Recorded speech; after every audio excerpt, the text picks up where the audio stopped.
वे वहां गए जहाँ कादम्बनी रानी थी। राजा को आशीर्वाद देकर आसन पर बैठ गए।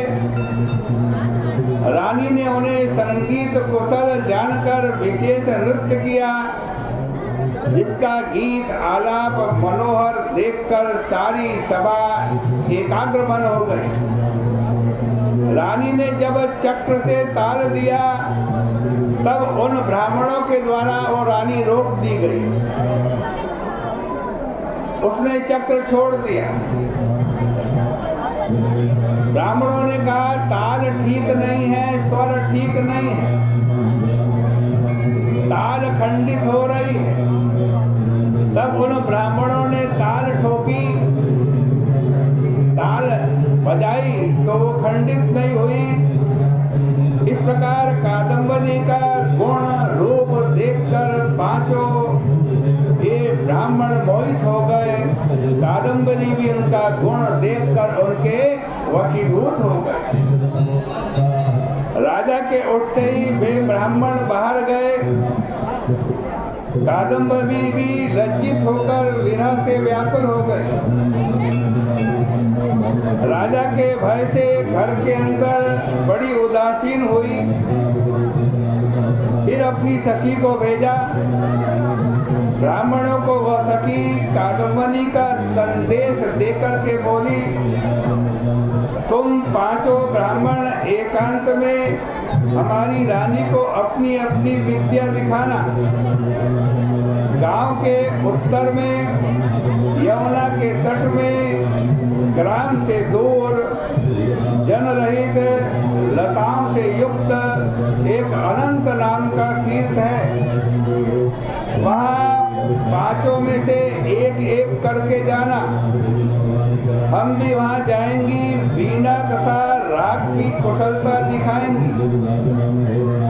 इस प्रकार तुम भी क्रम से अपने गुण बताना। कादम्बनी अकेली आएगी, पांचों में एक तुम भी जाओ, ऐसा उस दूती ने कहा।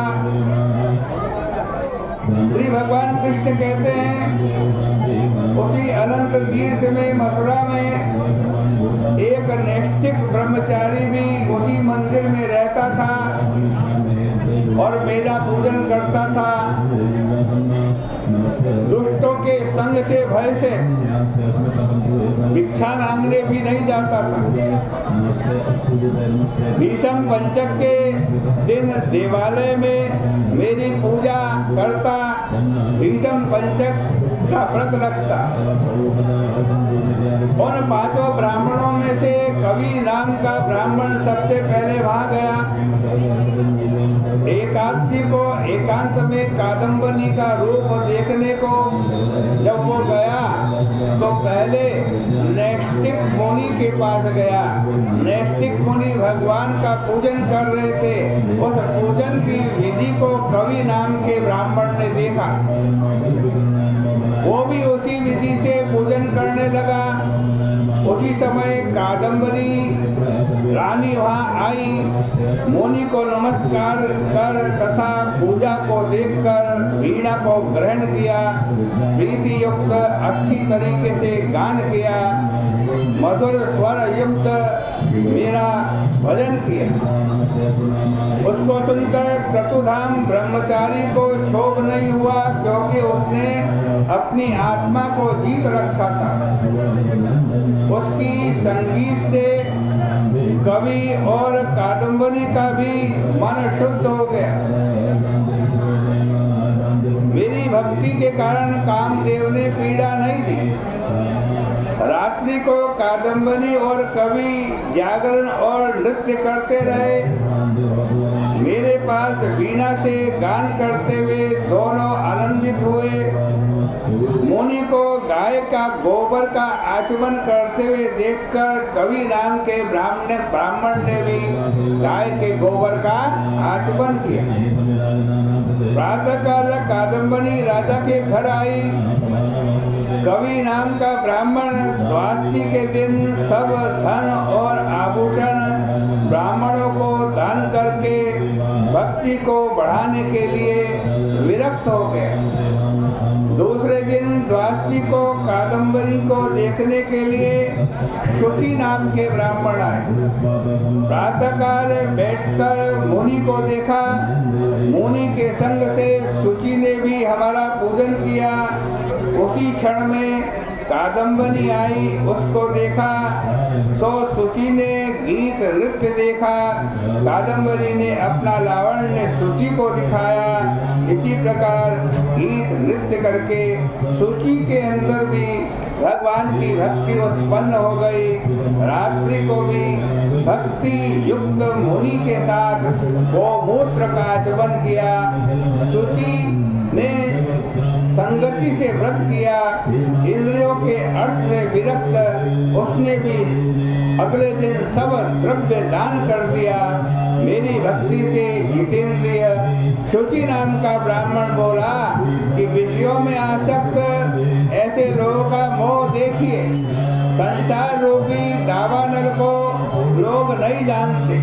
हृदय में स्थित भगवान को छोड़कर मृग तृष्णा की ओर दौड़ते। इससे बढ़कर और दुख क्या हो सकता है।